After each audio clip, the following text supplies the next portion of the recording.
बहुत समय पहले की बात है। एक छोटे से गांव देवपुर में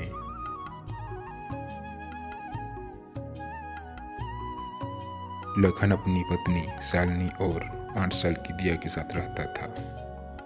लखन के पास एक छोटा सा खेत था जिससे अपने पूरे परिवार का पालन पोषण करता था।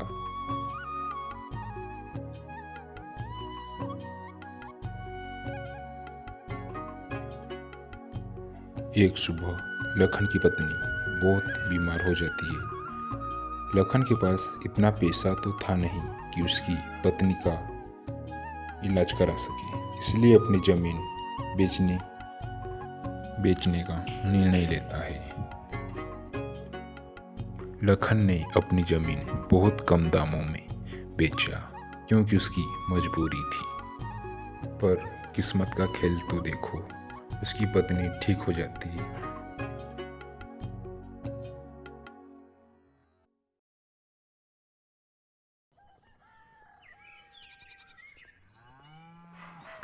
थोड़ी बहुत जमीन के बिक जाने पर लखन की स्थिति दैनिक हो गई थी। अरे भगवान, क्या करूं मैं? 2-4 दिनों से काम ढूंढ रहा हूँ, कोई काम ही नहीं मिल रहा। लखन की पत्नी शालिनी कहती है, अजी आप चिंता ना करें, सब काम मिल जाएगा। एक बार आप जमींदार से बात तो कीजिए, वही अपने खेतों में आपको काम दे दे। हाँ भगवान, मैं भी यही सोच रहा था कि जमींदार के पास ही जाता हूँ, भले ही कम दाम देगा। थोड़ी देर सोचने के बाद शालिनी कहती है, अजी कुछ दिन आप वहीं पे काम कीजिए। लखन जमींदार के पास जाता है काम ढूंढते ढूंढते। अरे सेठ जी, मैं काम की तलाश में आया हूँ, क्या आप मुझे काम दे सकते हो? रामधन जमींदार कुछ सोचने के बाद थोड़ी देर में कहता है, अरे क्यों नहीं, बिल्कुल मिल जाएगा, पर तुम्हें यहाँ जल्दी आना पड़ेगा सुबह सुबह, याद रखना। रामधन के पास काम करते करते कुछ दिन ऐसे ही बीत जाते हैं। फिर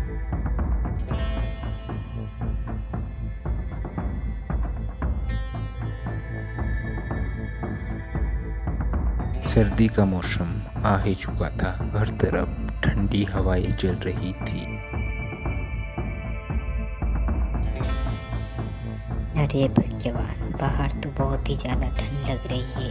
पता नहीं इस साल क्या होगा हमारा, बहुत ज़्यादा ही ठंड लग रही है बाहर। हाँ जी, बहुत ही ज़्यादा ठंड है इस साल, पता नहीं हम गरीबों का क्या होगा। और इतनी ठंड में काम पर भी जाना बहुत ही ज़रूरी है, नहीं तो अपने बच्ची को पालना भी मुश्किल हो जाएगा। हाँ भगवान, क्या करें, काम पे तो जाना ही पड़ेगा, नहीं तो अपना ही पेट पालना मुश्किल हो जाएगा। क्या करें, सब ऊपर वाले के हाथ में है भगवान, जो भी होगा अच्छा ही होगा। हाँ जी, सब अच्छा ही होगा। आप जाइए काम पर, नहीं तो लेट हो जाओगे। शालिनी भी एक किराड़ी मल के घर काम पे जाया करती थी, जो हर काम उससे करवाता था। खेत में काम करवाता था, घर में झाड़ू लगवाता था। ठंड इतनी भयानक हो गई थी कि लोगों को निकलना मुश्किल हो गया था। हर तरफ सन्नाटा छाया रहता था, पर कुछ लोग इस भरी ठंड में भी काम पे जाया करते थे, जैसे रामधन के पास। लखन, तुम्हें समय की कोई कदर नहीं है, तुम इतने लेट आते हो। आज तो तुझे काम पे रख लेता हूँ, पर कल अगर लेट आए तो तुझे काम से निकाल दूंगा। वहीं किराड़ी मल भी अपने घर आई काम वालियों को भी खरी खोटी सुना रहा था। तभी अचानक उसने देखा कि शालिनी आ गई। शालिनी, ये जाने का समय है, अगर नहीं आना अच्छा लगता तो मत आना, तुम्हारे जैसे बहुत बड़े हैं यहाँ, अभी समय से आना। अजी क्यों चिल्ला रहे हो इन बेचारियों पे, समय से तो आ ही गए हैं, और क्या। ओ भाई लखन, जल्दी जल्दी हाथ चलाओ, क्या आराम से करते रहते हो तुम सब, जल्दी जल्दी हाथ चलाओ। ये ठंडी का बहाना मत बनाओ मेरे सामने। जल्दी जल्दी अपना अपना काम निपटाओ, फटाफट। अरे सेठ जी, आप चिंता मत करो, मैं आपका पूरा काम करके ही जाऊंगा घर। आप निराश मत होना सेठ जी, मैं जितनी देरी से आया उतना ही काम पूरा करूंगा, आप चिंता ना करें। वहीं किराड़ी मल जैसे ही टाइम बच जाता उनको अपने खेत में भी करवाता। लखन अपना पूरा काम कर रामधन जमींदार के पास जाता है और कहता है, अरे सेठ जी, मुझे कुछ पैसों की ज़रूरत थी। मुझे अपनी बेटी के लिए सर्दी के कपड़े भी लाने थे। आप थोड़े पैसे दे दो मुझे। अरे अभी तो पूरा महीना भी नहीं हुआ और तुमको पैसे चाहिए? कुछ दिन इंतजार करो, फिर मिलेंगे पैसे। लखन, तुम तो पहले ही पैसे लेने आ जाते हो। ऐसा ही चलता रहा तो मैं तुझे काम से निकाल दूंगा। अगली बार महीना खत्म होने के बाद ही पैसा मांगना। जमींदार की यह बातें सुन कर बेचारा लखन दुखी मन से घर चल पड़ता है और लखन को घर पहुंचते पहुंचते रात हो जाती है। वही कुछ गांव वाले आग जला के अब तंदुरुस्ती ले रहे थे और लखन बेचारा काम से घर लौट रहा था।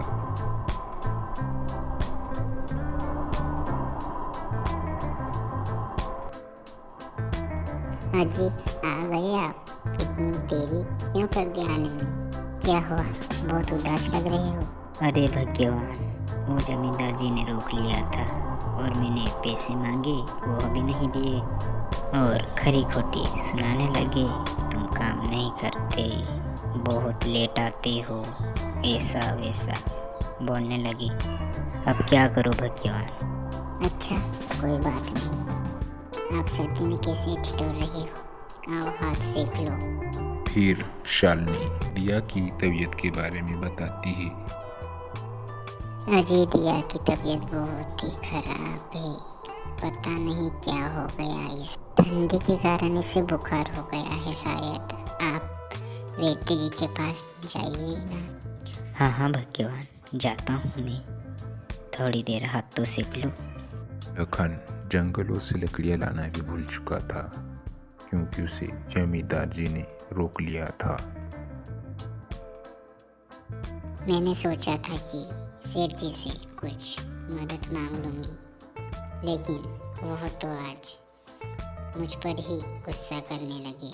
मेरी हालत तक नहीं देखी। अरे भगवान, बड़े बड़े सेठ ऐसे ही होते हैं।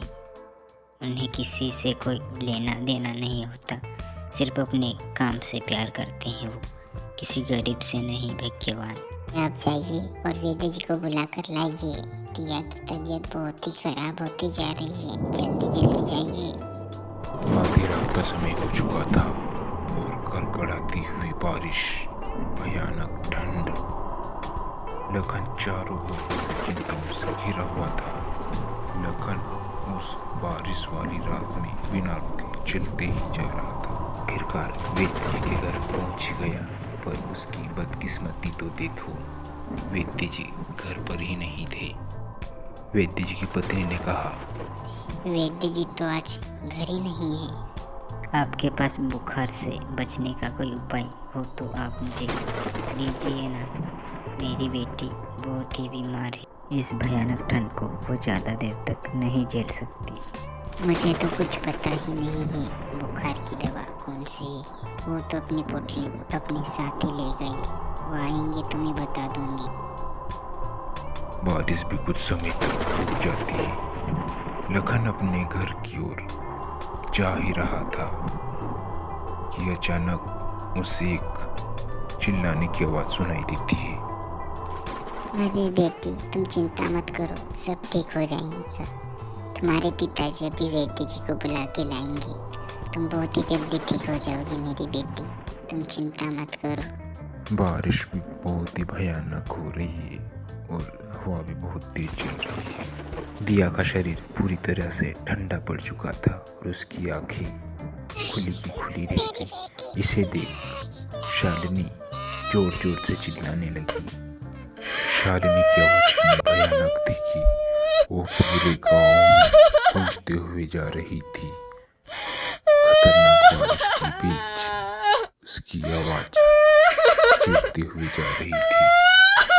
आवाज इतनी भयानक थी कि लखन की रूह कांप उठी। हे भगवान, सब घर पे ठीक हो। ये शालिनी इतनी जोर से क्यों चिल्ला रही होगी? लखन इतनी भयानक बारिश और ठंड को चीरता हुआ अपने घर की तरफ जा रहा था। इतनी भयानक थी कि कोई भी अपने घर से बाहर नहीं जा रहा था और इधर लखन अपने घर आ चुका था। अजी क्या हुआ, तुम रो क्यों रही हो? दिया ठीक तो है ना? अच्छा क्या हुआ दिया बताओ नहीं मुझे। रही, भगवान ने हमसे हमारी बेटी छीन ली। पूरी बारिश के बीच लखन और शालिनी की आवाज गूंज रही थी पूरी रात। फिर सुबह सुबह लोगों ने देखा कि शालिनी और लखन भी इस ठंड को झेल नहीं पाए और अपनी बेटी के पास चले गए। इस भयानक ठंड में वह दोनों भी सिकुड़ से गए थे।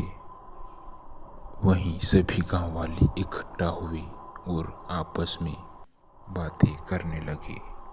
वहीं किराड़ीमल और रामधन को भी अपनी गलती का एहसास हुआ। इस भयानक ठंड में आप भी किसी की मदद करना।